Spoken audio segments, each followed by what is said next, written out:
What is going on, crypto investors? My name is Nicholas Merton here at Data Dash. It is July 14th of 2017, and we are in the midst of what appears to be the preparation phase for the crash. So, if you guys have watched my previous videos, we obviously already talked about the wedge, the important support level here that we recently bottomed at, and then we had the rebound.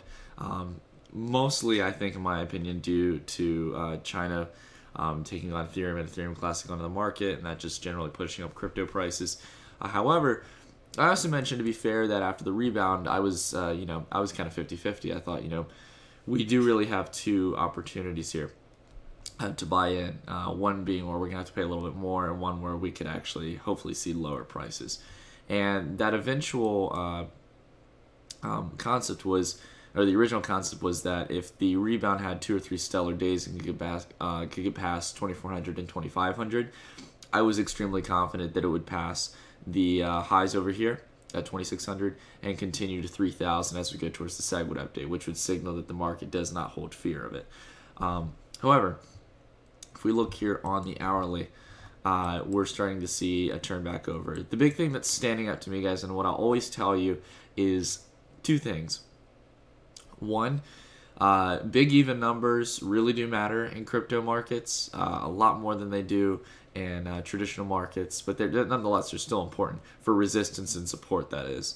And the second thing I want you to keep in mind is, while cryptocurrencies are still not completely adopted, technical indicators do mean a lot. And I'll show you a perfect example. I'm going to jump off Bitcoin for a second and go to Ethereum. I'm going to look at this on the daily real quick to really show you guys how much indicators, like the simple moving average, can really help you.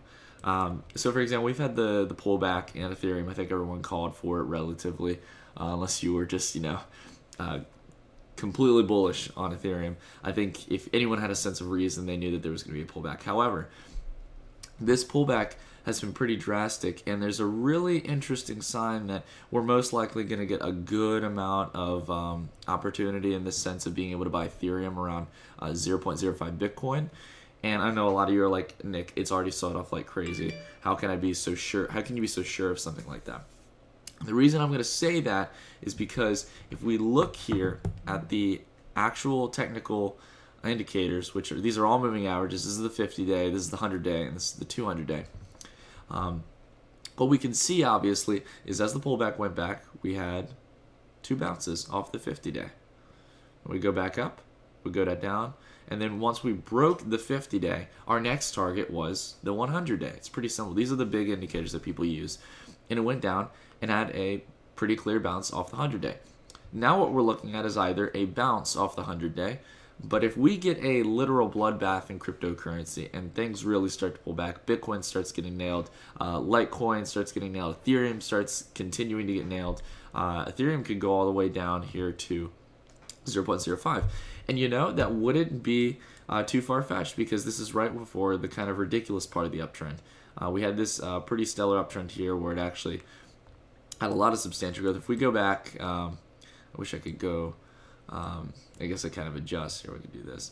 As you can see, we've had a pretty good run up from going to 0.1015 Bitcoin all the way up here to the 0.05 to 0.06 range.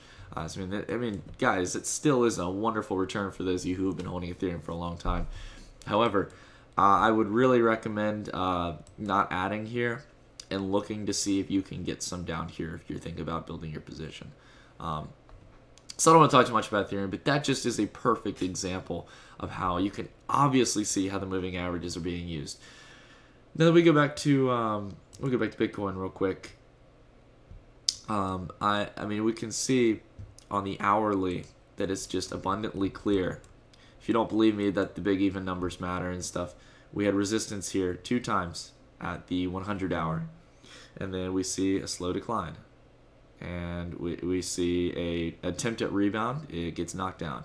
We see a decline, a rebound, gets hit, gets knocked down, tries its one last time after what looked like a direct start to the sell-off down here.